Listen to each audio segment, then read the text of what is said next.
কিন্তু ভাইও কিছু বুড়া, কিছু মধ্যম বয়সী, কিছু যুবক, তারা অনেক সময় কয় মিয়া ওয়াজে না গেলে কি হইব, মাহফিলে না গেলে কি হইব।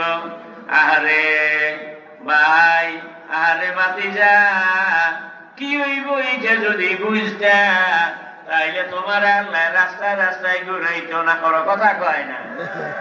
তুমি এটা বুঝো নাই, এই কারণে আল্লাহ তোরে রাস্তায় রাস্তায় ঘুরায়।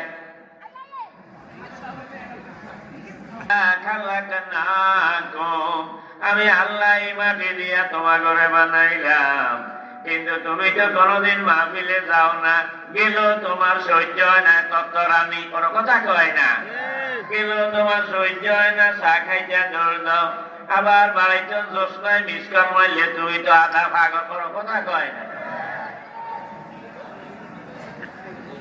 যার কারণে তোমরা দৌড় মারো, কিন্তু এটা তো কোনোদিন শোনারও চেষ্টা করো নাই যে তুমি যেই মিলে তোমার বাবার কবরে মাটি দেওয়ার সময় কইছিলা মিনহা খালাকনাকুম, এটার অর্থ যে দাঁড়াইছে মহিলারা তোমার ঘরে মাটি দিয়া বানাইছে, এটা যে কুহুরি কালাম হইছে, সবের নিয়তে বলতে যাইয়া যে আজাব হইছে।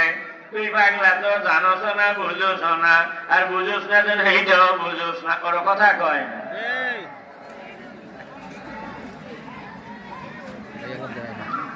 আল্লাহ আল্লাহ আল্লাহ, আমার মাইকের আওয়াজ মুসলমান পুরুষ যাদের কানে যায়, আল্লাহ আপনি অগবার রাগ করিয়েন না, এবারে আপনার কোরআনের মাহফিলে লইয়াইয়েন। আমিন কয়না রাখেন। আল্লাহ পারেনিও।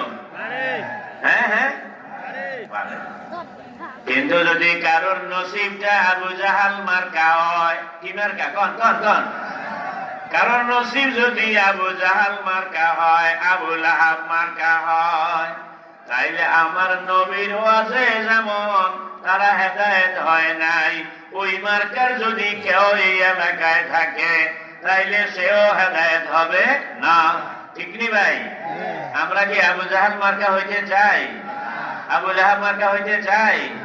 আমাদের এই এলাকার ভাইয়েরা যেন একজন আবু জাহাল মার্কা না হয়। আল্লাহ তাদের সবাই আমনে হযরত আবু বকর, ওমর, ওসমান, আলী রাদিয়াল্লাহু তাআলা আনহুম, ওনাদের এই তরিকায় আল্লাহ কবুল করে।